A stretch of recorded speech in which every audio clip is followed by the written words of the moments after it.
Puis on aime ça, des histoires de même. On aime ça, l'histoire des underdogs. On aime ça. Pensez à tous les films qu'on aime.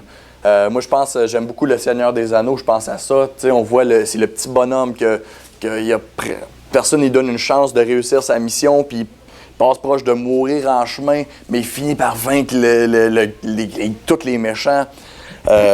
On aime ça, les histoires des underdogs. On aime ça, les histoires où c'est juste une personne contre 1 million, puis on ne donne pas une chance de gagner, puis il finit par gagner. On aime ça, les histoires de même. Puis on aime ça parce qu'on se dit, ben écoute, si ça peut arriver, si un petit peut battre tous les grands, ben moi aussi, je peux vaincre les géants dans ma vie. Et puis, on aime ça on aime ça pour cette raison-là. Puis c'est vrai, oui, c'est vrai qu'on peut faire des grandes choses avec Dieu, on peut faire des grandes choses dans nos vies. L'histoire de David nous démontre ça. Mais je crois que si cette histoire-là est dans la Bible, il y a une raison beaucoup plus profonde. Oui, David nous donne un bon exemple moral, il nous donne un bon exemple de choses qu'on peut accomplir dans nos vies. Mais si cette histoire-là de David et Goliath est dans la Bible, je crois qu'il y a une raison beaucoup plus profonde, puis c'est ça que je veux qu'on regarde ce matin. Donc, on va lire dans le texte de la Bible, ça va être dans 1 Samuel, chapitre 18. Si vous voulez regarder dans vos Bibles, vous pouvez regarder là. Sinon, on va l'avoir à l'écran.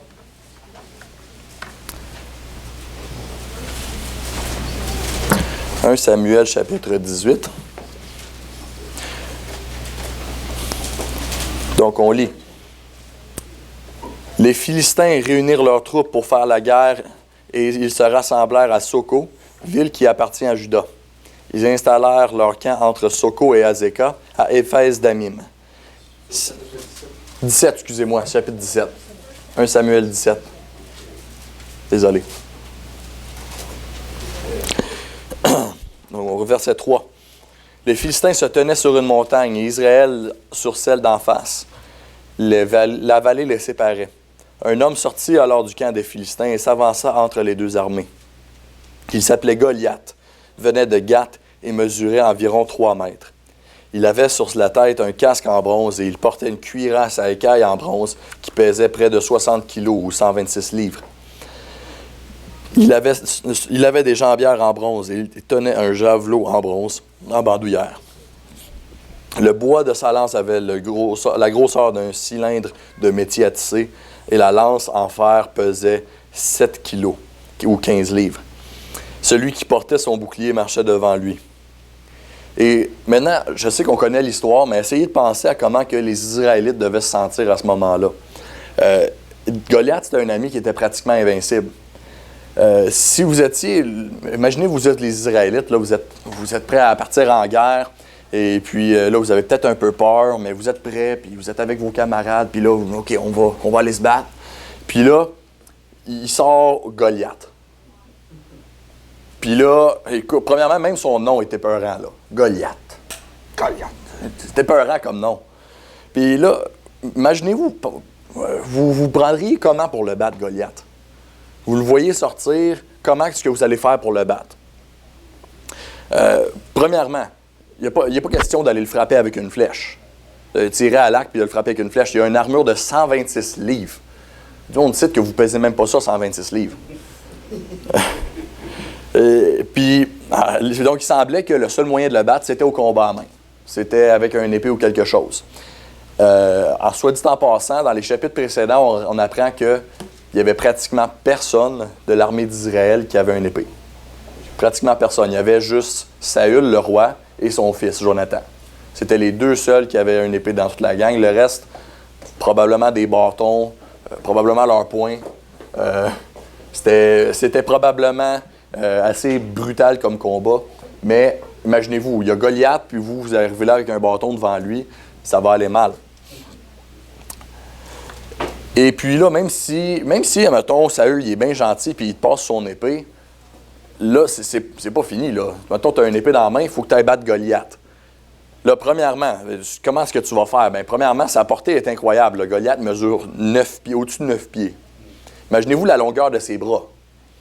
C'est important, là. La portée, quand on se bat, là, c'est important.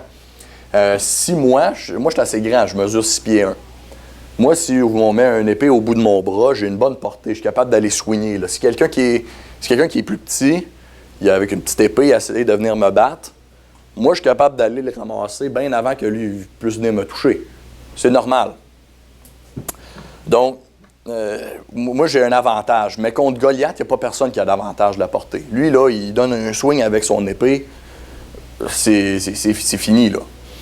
Donc, il n'y a pas personne qui a l'avantage de la portée contre Goliath. Et puis aussi, il faut que tu te rendes à Goliath. Hein? Bon, là, il disait qu'il y avait un javelot sur le dos. Donc, la première chose qu'il ferait en te voyant t'en venir, il pognerait son javelot puis te le lancerait. Si tu réussis à l'éviter, par quelques miracles, il va sortir sa lance que juste le bout pesait 15 livres. Il va essayer de te transpercer avec ça. Si tu réussis encore à l'éviter, là, il va sortir son épée puis il faut que tu le battes au combat à l'épée. Donc, puis il faut pas que tu frappes son armure, puis faut que tu réussisses à le battre sans que lui, il te tue. Donc, imaginez-vous, là, c'est un ennemi qui semblait complètement invincible. Donc, on va continuer à lire au verset 8 ce qui s'est passé. Le Philistin s'arrêta et s'adressa aux troupes d'Israël rangées en ordre de bataille. Il leur cria, « Pourquoi sortez-vous pour vous ranger en ordre de bataille? Ne suis-je pas le Philistin et n'êtes-vous pas des esclaves de Saül? Choisissez un homme qui descende contre moi. S'il peut me battre et qu'il me tue, nous serons vos esclaves. Mais si je l'emporte sur lui et que je le tue, vous serez nos esclaves et vous nous servirez. » Le Philistin dit encore, « Je jette aujourd'hui un défi à l'armée d'Israël. Donnez-moi un homme pour que nous nous battions ensemble. » Et en entendant les paroles du Philistin, Saül et tout Israël furent effrayés et remplis de peur. Donc c'est assez simple comme défi. Si Goliath gagne, les Israélites, il faut qu'ils servent les Philistins. Si les Israélites gagnent, les Philistins, il faut qu'ils servent les Israélites. C'est pas trop compliqué. Et qu'est-ce qui est arrivé? Bien évidemment, personne ne s'est avancé. Tout le monde s'est arrêté. Qui va y aller? Ils ont été remplis de peur, que ça dit. Ils sont arrêtés, on a juste entendu le son des criquets. Pas un bruit. C'était tous des braves guerriers, mais il n'y en a pas un qui était assez brave pour relever le défi. Même pas Saül. Saül, c'était le roi en plus. Là. Plutôt dans la Bible, on apprend que Saül, il avait une tête de plus que tout le monde. C'est le même qui est décrit. Il était grand, il avait une tête de plus que tout le monde, il était fort, certainement pas aussi grand que Goliath, mais de toute sa gang, c'est sûr que c'était lui le plus qualifié pour aller se battre. Puis c'était un des seuls à avoir une épée. C'était le roi, c'était le leader. Normalement, il faut que tu diriges par ton exemple quand tu es un leader.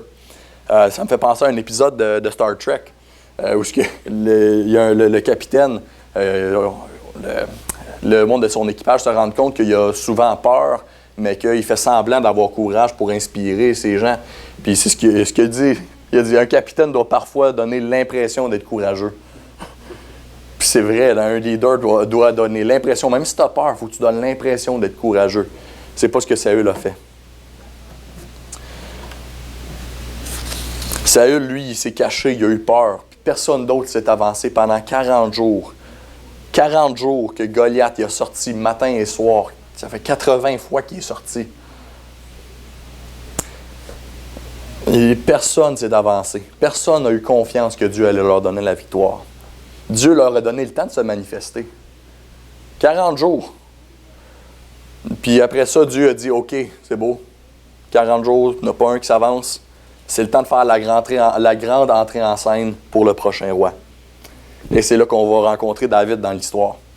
David, il avait déjà été oint comme roi, donc ce qui veut dire qu'il y avait eu de l'huile qui s'était fait verser sur sa tête. C'était comme un symbole du fait qu'il allait devenir le prochain roi. Puis, plutôt que bouleverser sa vie à ce moment-là, on penserait que quand tu te fais élire comme prochain roi, ta vie changerait toute. Non, lui est retourné aller garder ses brebis. Il est allé se faire préparer pour devenir le roi en gardant des brebis. Puis c'est là qu'on le retrouve au verset 12.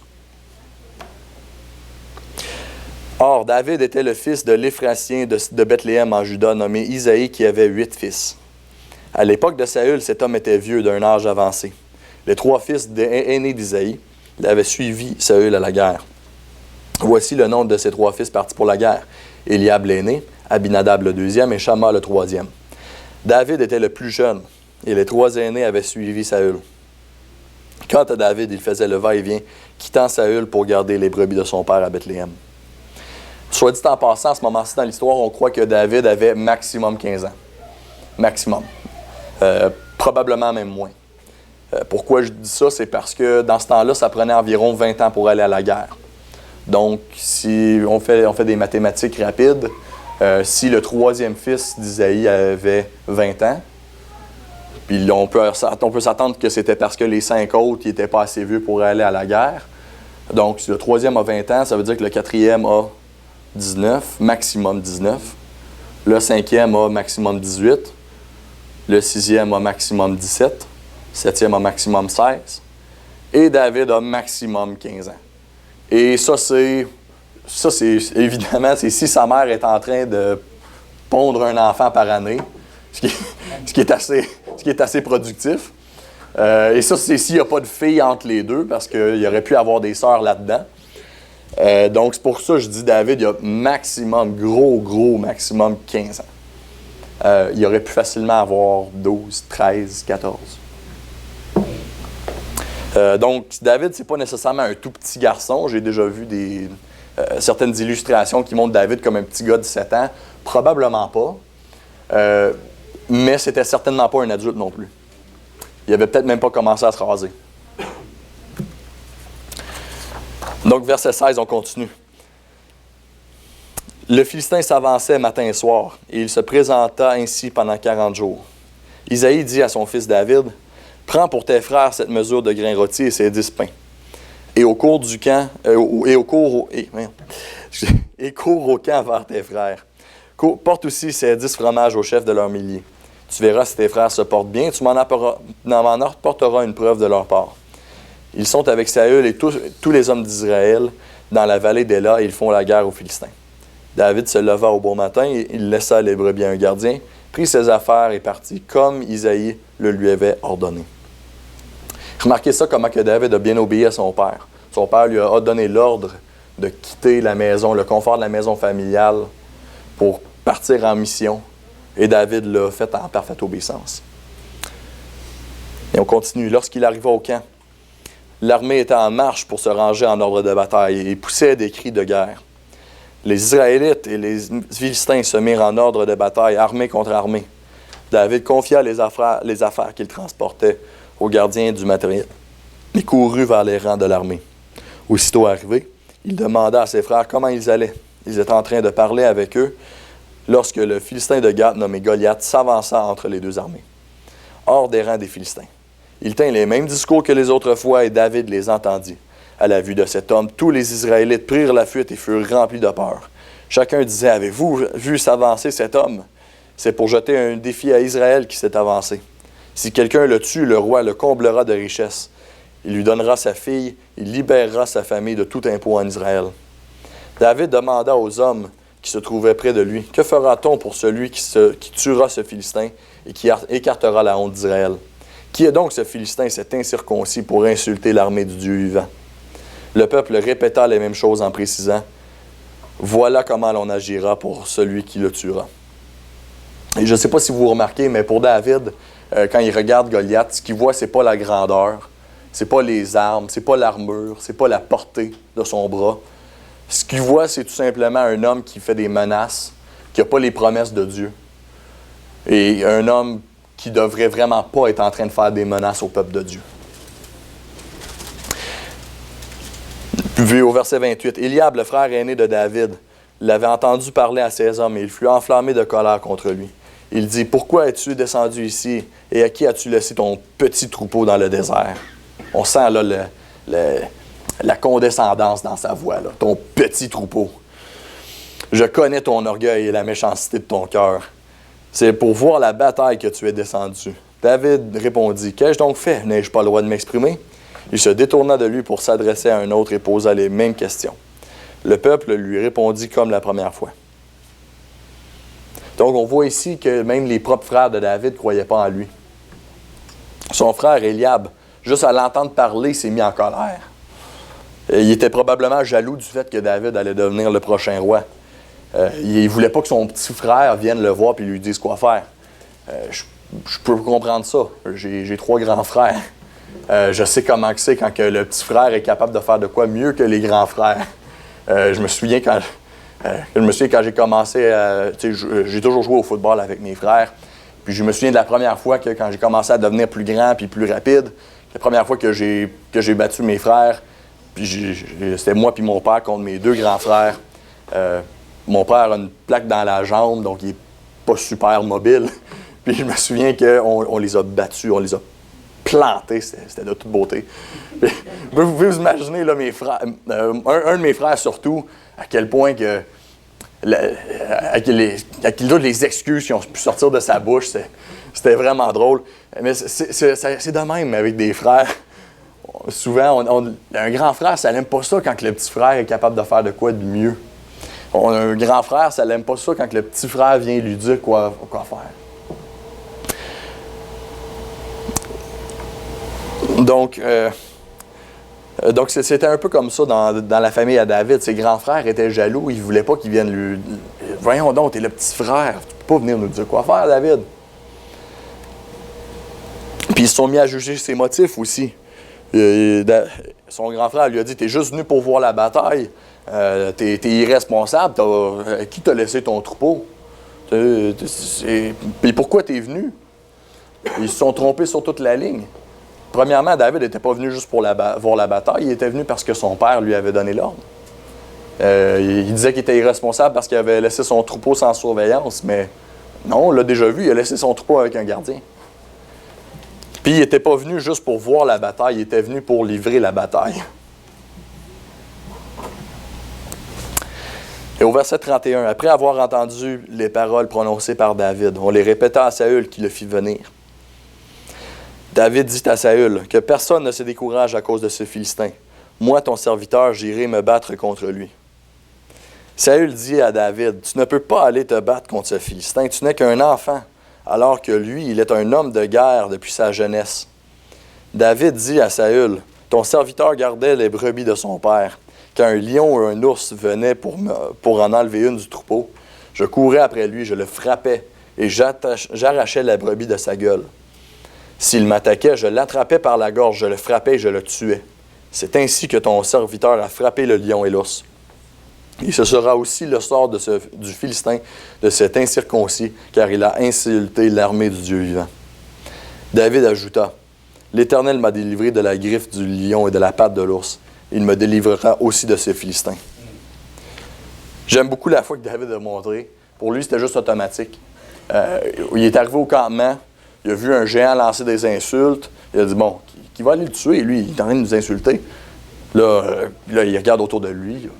Pas personne qui s'avance. Ben voyons donc, pas personne qui s'avance. Et ça fait combien de temps qu'il fait ça, lui? 40 jours? 40... Ben voyons donc. OK, je vais aller le tuer, moi. Il faut bien qu'il y ait quelqu'un qui aille le tuer. Ça va être moi, je crée bien. Il n'y a aucune hésitation. Il n'a pas été intimidé. C'était juste une autre journée au bureau pour lui. Regarde, j'ai tué des lions, j'ai tué des ours, m'a tué un Goliath aussi. On va ajouter sa tête à la liste. Puis, on peut quasiment penser qu'il était prétentieux. Mais c'est pas qu'il était prétentieux, c'est qu'il avait tellement foi en Dieu qu'il savait qu'il n'y avait aucun doute qu'il allait gagner. Et puis après ça, il savait que tout ce qu'il faisait, il l'avait fait par la force de Dieu. Au verset 37, il dit « L'Éternel m'a délivré de la griffe du lion et de la patte de l'ours. » Il dit « C'est l'Éternel qui m'a délivré. » Il n'a pas dit « C'est moi qui faisais ça, puis parce que je suis tellement bon, puis je suis tellement fort. » Non, l'Éternel m'a délivré de la griffe du lion et de la patte de l'ours. Il savait que c'était par Dieu. Il savait que ce n'était pas par ses propres forces. Il savait qu'il n'y avait pas d'affaire à se vanter. Et aussi, si je peux ajouter, de la même façon dans nos vies, quand on fait des choses, on n'a pas d'affaire à se vanter parce que tout ce qu'on fait de bon dans la vie, c'est par la force de Dieu qu'on le fait. Si vous avez eu la chance ici d'implanter une église, si vous avez eu la bénédiction d'implanter une église et qu'il y a des nouvelles personnes qui s'ajoutent ici et que vous êtes une bénédiction dans votre ville, vous n'avez pas d'affaire à vous vanter de ça. Vous l'avez fait par la force de Dieu, par la grâce de Dieu, par l'Esprit de Dieu.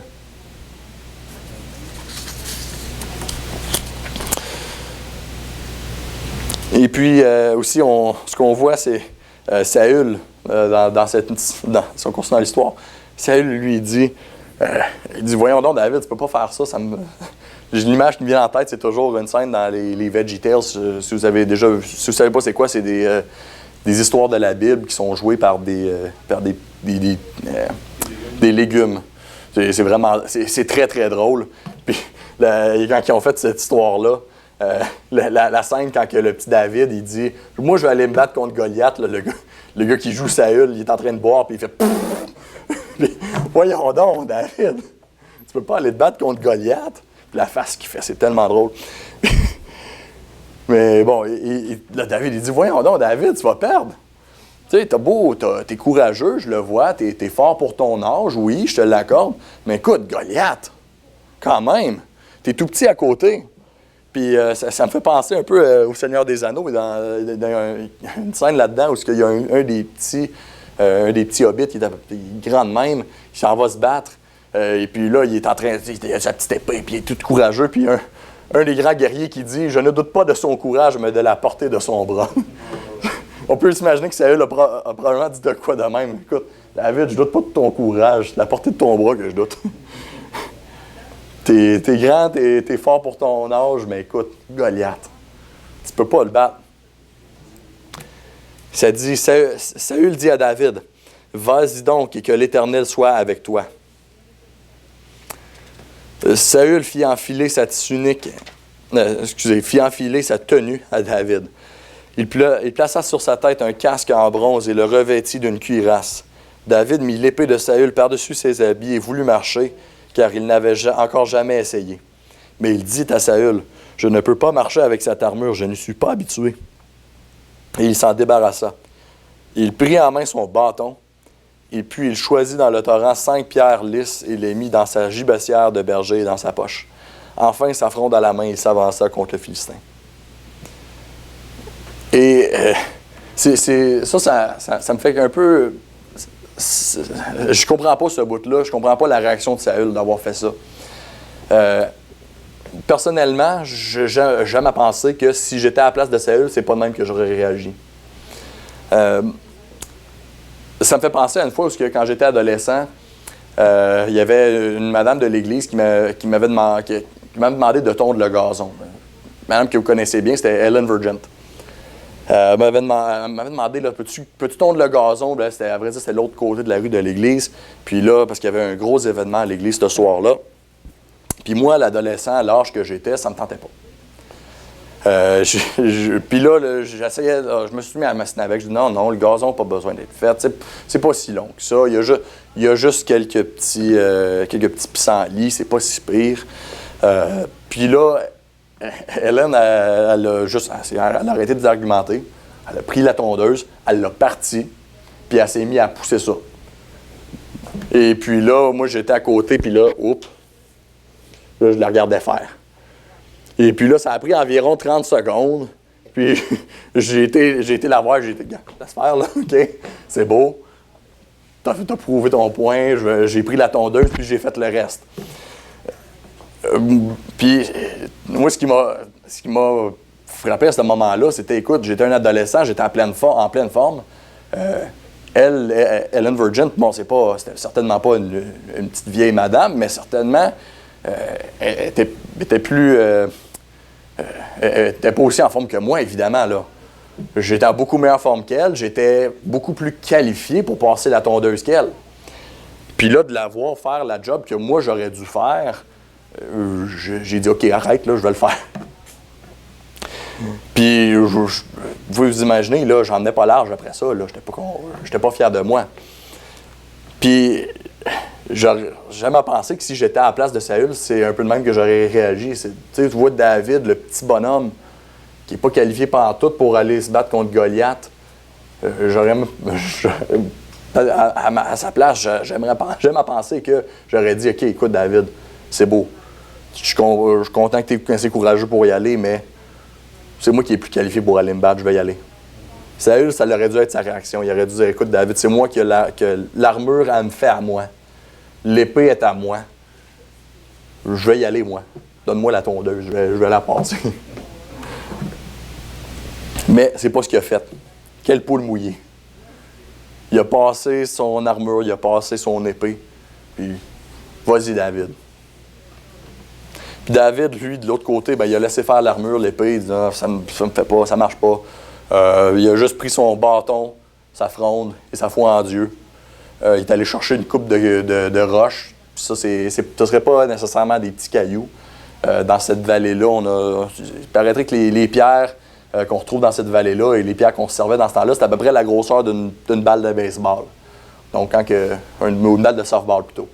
Donc, quand tu swings ça puis tu lances ça, c'est capable de faire du dommage en masse.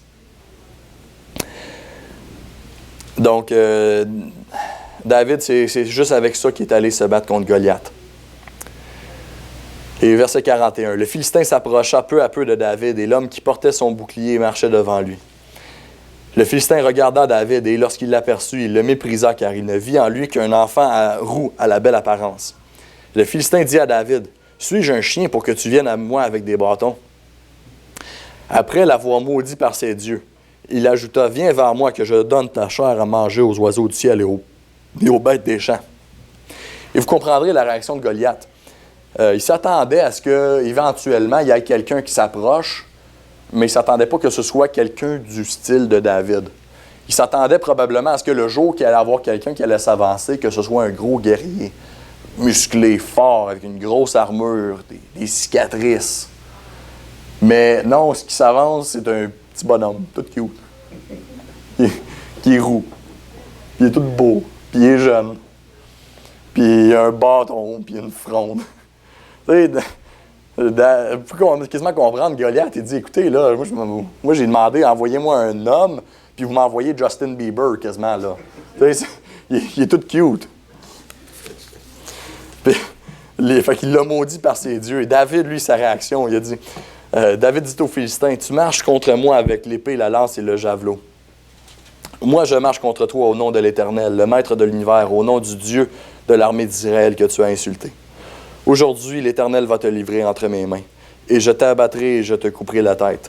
Aujourd'hui, je vais donner les cadavres du camp des Philistins aux oiseaux du ciel et aux bêtes sauvages. Toute la terre saura alors qu'Israël a un Dieu. Et toute cette assemblée saura que c'est ni par l'épée ni par la lance que l'Éternel sauve. En effet, la victoire appartient à l'Éternel, et il vous livre entre nos mains. Puis, assez parlé, ils sont mis à table, prêts à se battre, et vous connaissez la grande fin surprise. Dès que le Philistin s'est mis à marcher vers lui, David courut sur le champ de bataille à sa rencontre. Il porta la main à sa gibecière, il prit une pierre et la lança avec sa fronde. Il frappa le Philistin au front, et la pierre s'y enfonça. Le Philistin tomba le visage contre terre. Ainsi, avec une fronde et une pierre, David fut plus fort que le Philistin. Il le frappa et le mit à mort, sans avoir d'épée à la main. Il courut, s'arrêta près du Philistin et prit son épée en la tirant du fourreau. Il l'acheva et lui coupa la tête. Voyant que leur héros était mort, les Philistins prirent la fuite. Goliath, c'était l'ennemi qui semblait tellement invincible. Puis David, le jeune de 15 ans maximum, qui était tout beau, il l'a battu à plate couture. Il n'y avait même pas d'épée à la main. Le texte met l'emphase là-dessus. Il n'y avait pas d'épée à la main. Il l'a battu. Fini pour Goliath. Puis David, juste pour empêcher qu'il y ait un doute, il est allé, il a enlevé son épée puis il a coupé la tête. S'il n'était pas mort à cause de la pierre, il n'y avait plus de doute. Et maintenant, la grande question, c'est qu'est-ce que ça change dans nos vies, ça? Et souvent, ce qu'on va faire quand on va lire une histoire de même, c'est qu'on va commencer à tirer des morales de ça, puis on va dire, quand les gens insultent Dieu, on doit prendre sa défense, ou peut-être qu'on va dire, avec l'aide de Dieu, les petites personnes peuvent faire des grandes choses. On va tirer toutes sortes de morales comme ça, ce qui n'est pas mauvais en soi. Il y a certainement des très bonnes choses à apprendre de l'histoire de David, certainement des très bonnes choses à apprendre de son exemple. Mais ce que je veux qu'on regarde ce matin, c'est la façon que Jésus veut qu'on regarde ça. Et ce que Jésus il dit dans le Nouveau Testament, c'est que tout ce qui est dans l'Ancien Testament est écrit sur lui, est écrit à propos de lui, pour nous pointer vers lui. Le problème, quand on commence à tirer des morales et qu'on commence à se voir comme David dans l'histoire, c'est que là, on commence à dire « Hey, moi aussi, je suis capable de vaincre les géants dans ma vie. Moi aussi, j'ai le géant de la toxicomanie. Moi aussi, j'ai le géant de l'alcoolisme. Moi aussi, j'ai le géant de la dépendance affective dans ma vie. Moi aussi, je suis capable de vaincre ces géants-là. » Et le problème quand on fait ça, c'est qu'on commence à se voir comme le héros de l'histoire. Le problème, c'est qu'on pense qu'on est capable de vaincre les géants dans nos vies. Le problème, c'est qu'on pense qu'on a besoin de vaincre les géants dans nos vies nous-mêmes. Jésus, ce qu'il nous a dit, c'est que l'Ancien Testament, c'est écrit à propos de lui, ce que c'est supposé nous pointer vers lui. Jésus, c'est le héros de l'histoire. La façon qu'on devrait regarder une histoire de même, c'est en réalisant que Jésus, David, c'est une représentation de ce que Jésus a fait pour nous. Jésus, lui, c'est notre meilleur David. Et quelques façons que David représente Jésus dans l'histoire. Je donne quelques exemples ici très rapidement. Premièrement, ses propres frères ne croyaient pas en lui. Tout comme que David, ses propres frères ne croyaient pas en lui, Jésus aussi, quand il était sur la terre, ses propres frères ne croyaient pas en lui. Jusqu'à temps qu'il finalement soit ressuscité. Mais tout le long, ses frères, ses propres frères avec qui il a grandi, ne croyaient pas en lui. Le monde a mal jugé ses intentions. Jésus, tout le temps, le monde pensait qu'il était sur la terre pour faire toutes sortes de choses qu'il n'était pas vraiment là pour faire. Jésus, c'était un underdog. Personne ne s'attendait à ce qu'il fasse quoi que ce soit avec sa vie. Le monde disait, Jésus vient de Nazareth, vient d'un trou perdu, il ne sera jamais capable de rien faire de sa vie. Jésus, aussi, il a vaincu un ennemi puissant. Tout comme que David a vécu un ennemi qui semblait invincible en Goliath, Jésus il a vaincu l'ennemi le plus puissant de tout, Satan.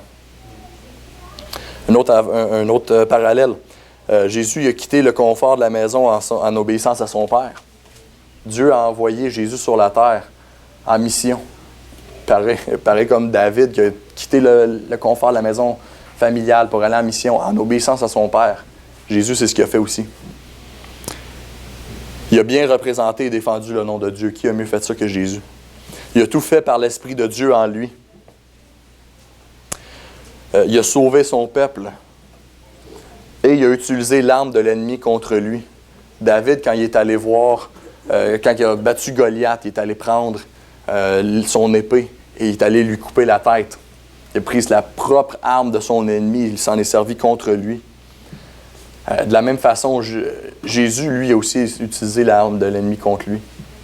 Quand Jésus est venu sur la terre, Satan, il se disait, OK, qu'est-ce que je vais faire? OK, je vais m'arranger avec Pilate, puis je vais m'arranger avec Judas, puis on va s'arranger pour le mettre à mort, Jésus. La Bible dit que c'est Satan qui a essayé d'orchestrer tout ça, qui a rentré dans Judas pour le trahir et qu'il a conspiré avec Pilate et tout ça pour essayer de faire mettre Jésus à mort. Puis quand Jésus est finalement mort, Satan il devait se dire « Yes, j'ai gagné, je l'ai tué ». Satan n'avait jamais eu plus tort dans sa vie que ça. Jésus s'est servi de la propre arme de l'ennemi contre lui. La mort de Jésus, c'est ce que Jésus s'est servi pour nous pardonner de nos péchés. Il s'est servi de l'arme de l'ennemi contre lui.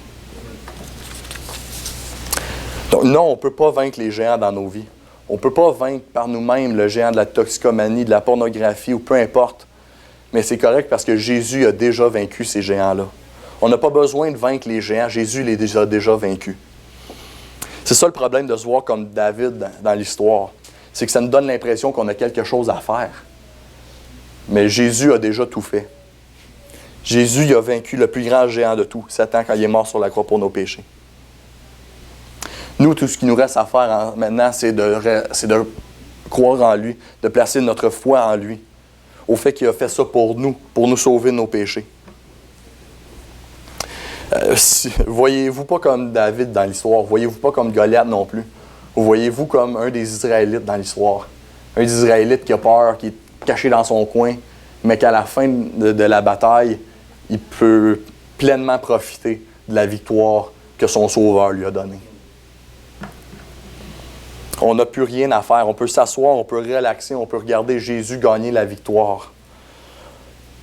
Puis c'est ce que je vous encourage à faire ce matin. C'est ce qu'on va faire avec le restant du temps qu'on va avoir. On va célébrer le fait, on va remercier Dieu du fait qu'il a gagné la victoire pour nous, qu'il a gagné la plus grande victoire de toutes. On va célébrer le fait que Jésus est mort à la croix pour nos péchés, qu'il a vaincu Satan. On va le faire en chantant. On va le faire en partageant ce qu'il fait encore dans nos vies, les victoires qu'il gagne dans nos vies. On va le faire en se rappelant de ce qu'il a fait pour nous, en prenant le repas du Seigneur, en prenant le pain et le fruit de la vigne, pour se rappeler de la victoire qu'il a gagnée en mourant sur la croix. On va remercier Dieu qu'il a battu tous ces géants-là dans nos vies.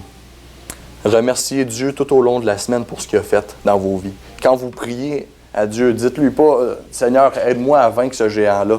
Dites plutôt « Seigneur Jésus, merci que tu as déjà vaincu ce géant-là. Aide-moi à vivre de façon comme si le géant était déjà vaincu parce qu'il est déjà vaincu. » Puis si vous n'avez jamais regardé à Jésus et vous ne l'avez jamais remercié d'avoir vaincu Satan, vous ne l'avez jamais remercié d'être mort pour vos péchés, vous ne l'avez jamais remercié parce qu'il a gagné la victoire pour vous et ne lui avez jamais donné vos vies en retour pour ça, je vous encourage à le faire ce matin. Et pour ceux d'entre nous qu'on l'a déjà fait, on va célébrer Jésus ce matin pour tout ce qu'il a fait pour nous. On va prier pour terminer. Seigneur Jésus, je te remercie que tu as gagné la victoire, je te remercie que tu as vaincu Satan, je te remercie que tu as vaincu tous les géants qui sont dans nos vies, qui sont devant nous. Je te remercie, Seigneur, que tu nous permets de t'adorer pour tout ce que tu as fait. Aide-nous, Seigneur, à te glorifier ce matin pour ce que tu as fait pour nous. Amen.